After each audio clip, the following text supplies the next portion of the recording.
I think that although we find emotionality in all kinds of arts, I think that there is a tremendous tendency in this day and age to either just lump it aside as sentimentality and mush, or to just make fun of it.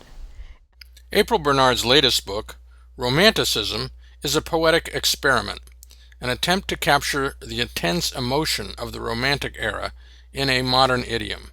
Greedy thing, we called the dingo bitch who hung around the camp, mustard brown with black streaks and filmy eyes. At night, she ate the chickens, feet and heads.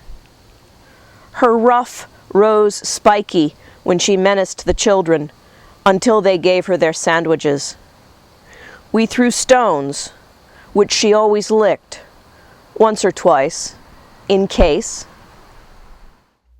Bernard has lived in the hills of southern Vermont and the college town of Bennington for the past 10 years. Romanticism is her fourth book of poems. I wanted to write poems where I could say, like Shelley, I fall upon the thorns of life, I bleed. To write from a place of very, very strong feeling, and to see if that was still possible today, to do that without irony. In a stolen boat, push off what seemed safe.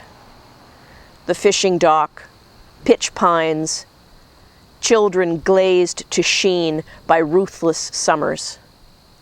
Past the jetty, past the past, to open sea, all violet and green, that choppy path between doom and luck.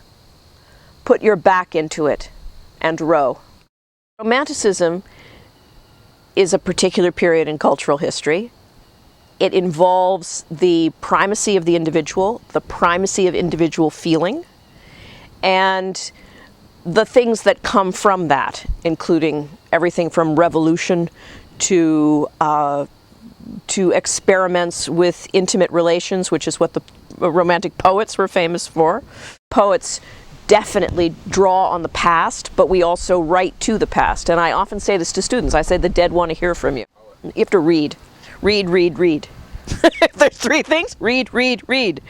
Yes, and that's something that a lot of students today don't want to hear, because they think it's all about them. And I tell them, yes, it's all about you, but it's also about the art. And the art is about the past. And it's about learning and then taking it forward. And you can't do that if you don't read. When I write a poem, it's usually because there's been tremendous pressure building up inside of me. And the poem is virtually already written, 90% written, by the time I sit down and write it out. In regards to poetry, there are birds and there are bird watchers. And I've decided I'm a bird. This is the ending to the poem Underneath. At last I found this Norman church, in rubble of course. Beneath its broken wishbone ribs, amongst its heaps of plinths and flags, where the wind-knocked pines and the holm oak over steady centuries grow, here I sit, on the moss that pads the stones. The sounds of a nearby stream, calls of the red hawk, brief gusts through the branches, all cheer me. Hush now, I am trying to think.